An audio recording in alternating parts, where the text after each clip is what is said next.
First one. As an outsider who's been coming to Oxford since 1961, and for at least 20 years, spending at least 3 and now 6 months a year in Oxford, I'd like to make a few informal observations about the question, what's special about Oxford? I mean, why would I come here rather than other places? And why would I keep coming here?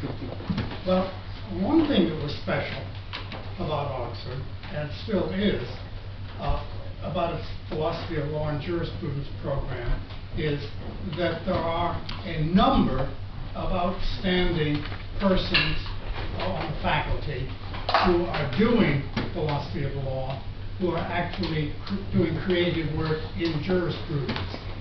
Now, in most other places, there'll be 1 and maybe only 2. Now, in the past, you've heard some of the great names that were here, and they were outstanding people.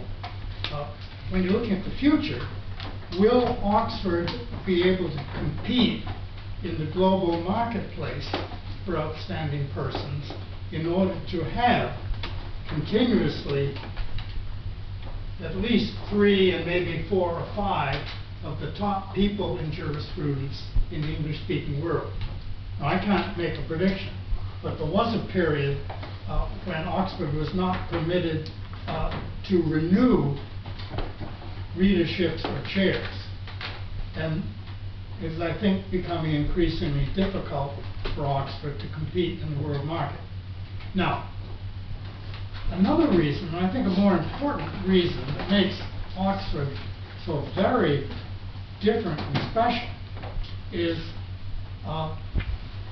the way in which discussion is central to Oxford education and to relationships between students and relationships among the dorms, the faculty. I mean, Tony Honoré described that great discussion group that I was privileged to visit from time to time in Tony's rooms in All Souls. When the people that were there were Herbert Hart, Ronald Dworkin, Tony Honoré, John Finnis, Joseph Raz, Dick Hare, Philippa Foote, Jonathan Glover, people like that. And discussion among these people meant a great deal. It meant something different.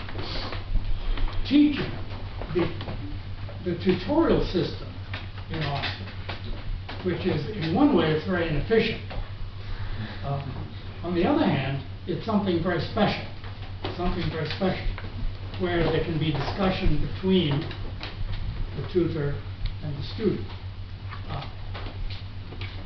This group of persons who meet and can not only hear people talk, but can discuss, is very special. Now,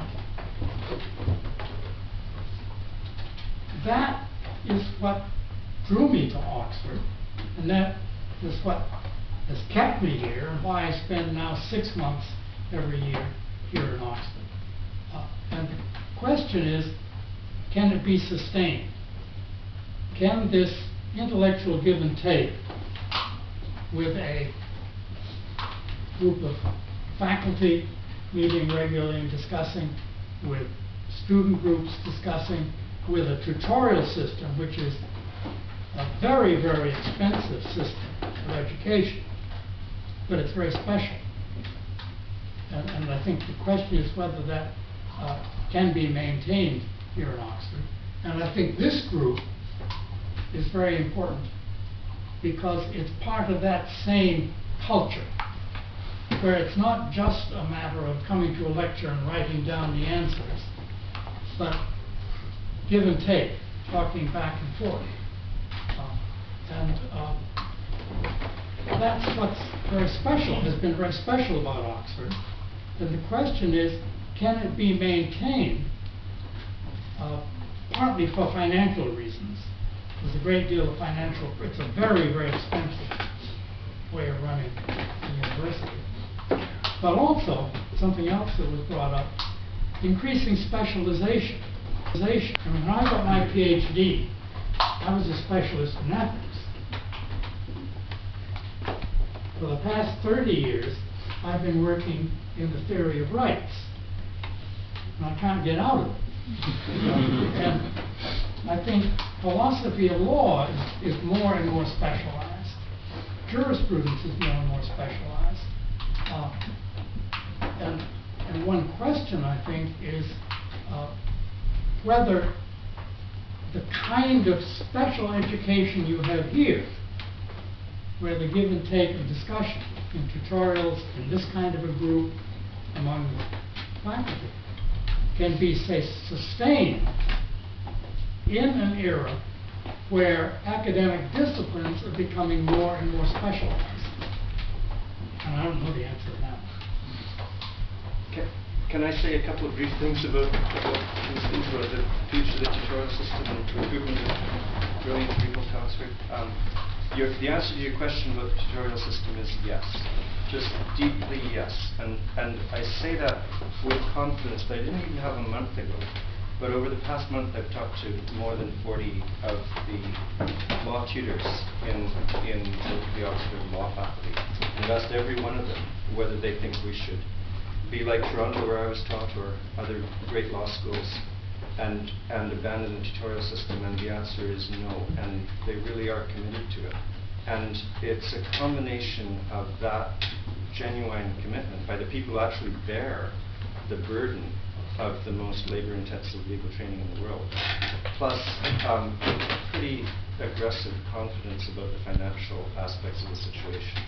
That we're going to keep tutorials, and I say that with confidence, even though I say it with an awareness of the challenges, some of which you mentioned. And the specialization one is an interesting facet of the difficulty of sustaining tutorials, but we're going to do it. Right? So that's the answer to that one. On recruiting stars in the future, who knows?